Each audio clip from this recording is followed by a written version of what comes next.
जी sir, 233 बच्चों को जो बाहर निकाला है, उस बारे में आप क्या कहना चाहेंगे? देखो, 233 बच्चों को जो बाहर निकाला, वो तो एक प्रक्रिया करी, लेकिन इससे 233 ही नहीं, 466 घर बर्बाद हुए। ये हमको देखना है। एक तो उस व्यक्ति का घर बर्बाद हुआ जिसकी निकाली नौकरी, एक उसकी जिसकी जहाँ सगाई हुई थी वो सगाई टूटी, एक उसका घर जहाँ उसकी धर्मपत्नी, वो घर खराब हुआ। तो और औसतन अगर आप मानो कि एक परिवार में 4 या 5 लोग मान लो, तो 5/466 लोगों की जिंदगी खराब हुई। पहली बात तो ये। दूसरी बात, अगर सरकार, जो मैं शुरुआत 2 तारीख से कहता आ रहा हूँ कि एक तरफ एक रूल अलग से लिखती है और दूसरी तरफ उसके विपरीत काम करती है। तीसरी बात, बहुत इंटरेस्टिंग चीज़ ये है कि जब पहली लिस्ट बनी तो as per rules and regulations बनी, फिर आनन फानन में लिस्ट चेंज करी गई। ये रीट के साथ हो क्या रहा है? ये रीट में है क्या? को मतलब कोई जादुई कुछ डाल रखा है क्या कि जो भी कांड होंगे इस रीट में ही होंगे? अच्छा, और अगर रीट में ही कांड होंगे, कर लो भैया, हमारे एमबीसी के साथ क्यों कर दो? देखो, हम बहुत सहनशील लोग हैं और हम चाहते हैं कि सब लोग इसी तरह काम करें और प्यार से काम हो। जिन बच्चों की नौकरी खाई है वो वापस दे दो। एक बात मैं आपको बताऊं, हम क्या है ना कि हम ग्रामीण परिवेश के लोग हैं। जब किसी बच्चे को नौकरी लगती है तो सबसे पहले उसकी सगाई होती है, और जैसे सगाई हुई, नौकरी लगी, सगाई हुई, बैंड बाजे बजे और तीसरे दिन उसकी नौकरी चली गई। तो जिस लड़की से सगाई हुई उसके ऊपर एक ठप्पा लग जाता है कि ये तो अपशगुनी है, आकर के नौकरी खा ली।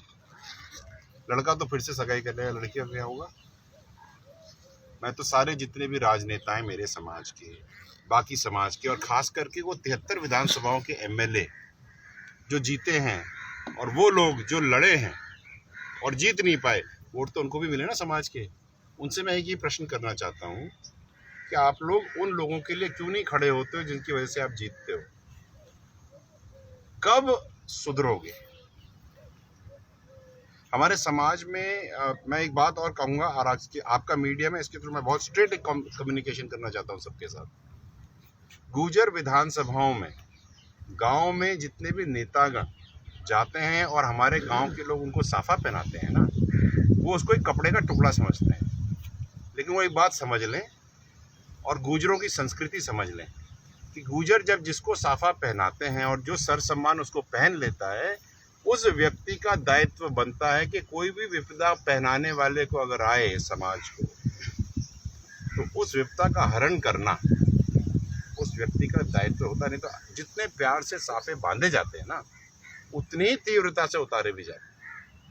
मैं एक बात और कहूँगा कि रायपुर में मैंने और भूरा भगत ने मिल करके जोगिंदर रवाना जी को साफा बांधा था। मैं कभी किसी को साफा नहीं बांधता, क्योंकि उन्होंने एक अच्छा कार्य किया था। बस एक ही अच्छा कार्य से गड़बड़ होगी, दूसरा कब होगा? आज कर देते। कहाँ गया वो? जो बाकी हमारे 8 विधायक हैं वो कहाँ गए? चिट्ठी क्यों लिखते हो भाई, कम करते क्यों नहीं? चलो 8 तो हमारे घर के हैं, मान लिया। एक आदमी का मैं तारीफ करना चाहूँगा, जो छबड़ा के जो एमएलए साहब हैं, प्रताप सिंह जी, उन्होंने सबसे पहले चिट्ठी लिखी और लीगल टाइप चिट्ठी लिखी कि आपका अधिनियम सो एंड सो जो 1244/2019 उसके अंदर में आपने नौकरी ली है, तो बच्चों की नौकरी आप कैसे खोज सकते हो? उन्होंने एक लौता मर्द मुझे मिला जिन्होंने समाज के लिए और बच्चों के लिए। बिल्कुल, और वो हमारे समाज से नहीं आते। मैं तो उनको साफा तो मैं उनको पहनाऊंगा जो खड़ा हुआ समाज के लिए। उसका मैं क्या करूँ जो चिट्ठी लिख करके पहना? और हमारे समाज के और पूरे राजस्थान के जो एमएलए हैं, उनको एक चीज़ और मैं बताना चाहता हूँ कि आदत पड़ गई है थोड़ी सी ज़्यादा।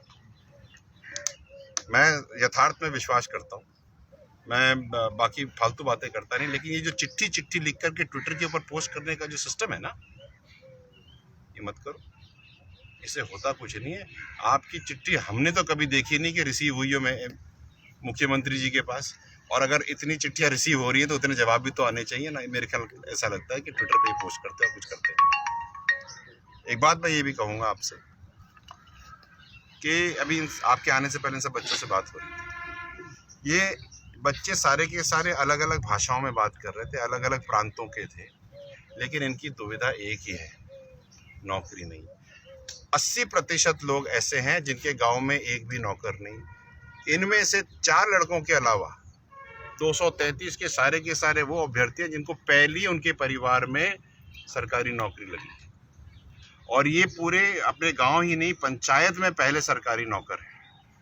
इनका संघर्ष कितना रहा होगा जो एक झटके में एक आदमी ने डॉक्यूमेंट बना के निकाल दिया। एक दूसरी बात, गलती इनकी तो नहीं थी ना। किसी सरकारी अगर सपोजिटली एक बार मान लो कि उन्होंने गलती करी, तो जिस आदमी ने गलती करी सरकारी नौकर ने, उसकी नौकरी क्यों नहीं खाते हो? इनकी नौकरी क्यों खाते हो? गलती करने वाले की नौकरी क्यों नहीं खाते? उसको तो सस्पेंड भी नहीं करते आप। सस्पेंड कर दिया तो बहाल हो जाएगा। ऐसा भी होना चाहिए, बिल्कुल टिट फॉर टैट। भाई अगर मेरा हाथ इस तरह से सफेद है तो इस तरह से काला भी है, हाथ तो वही है ना। हाथ तो वही। तो ऐसे नहीं हो सकता तुम्हारा हाथ श्री गणेश और हमारा हाथ काला, क्योंकि हमारा अगर पलट गया तो लाल होने में समय नहीं लगता। बात ये समझिए, गलती करे कोई, भुगते कोई, घर बर्बाद हो उसका, और दूसरा वाला आराम करे और कहते it is a process. Don't play with the process. You cannot have a process differentially for somebody else.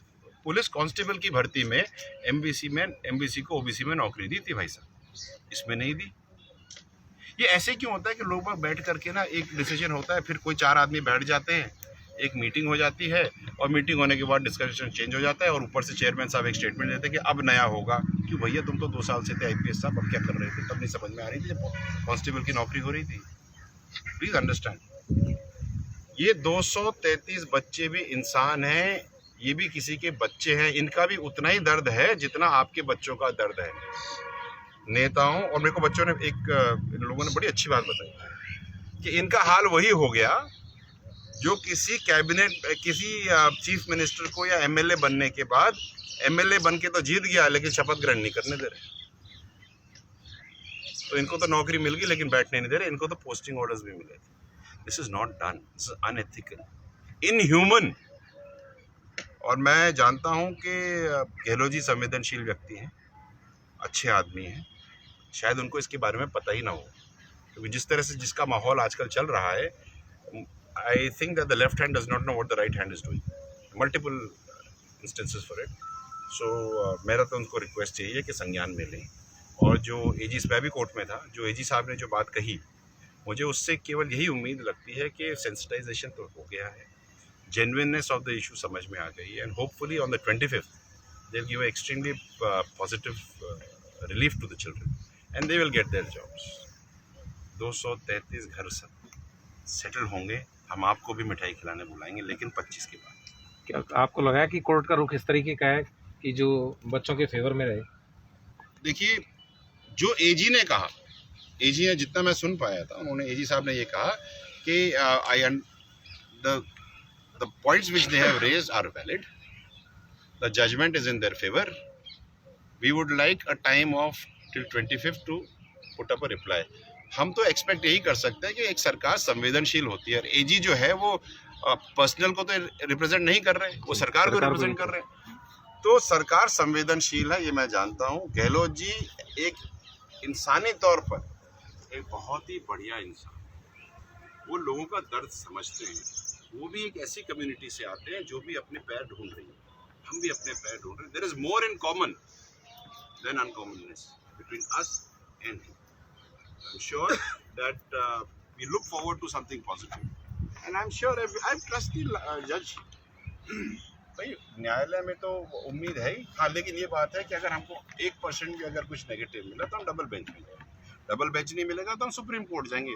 विजय बैंसला ये लड़ाई छोड़ेगा नहीं, चाहे कोई नेता साथ दे या ना दे।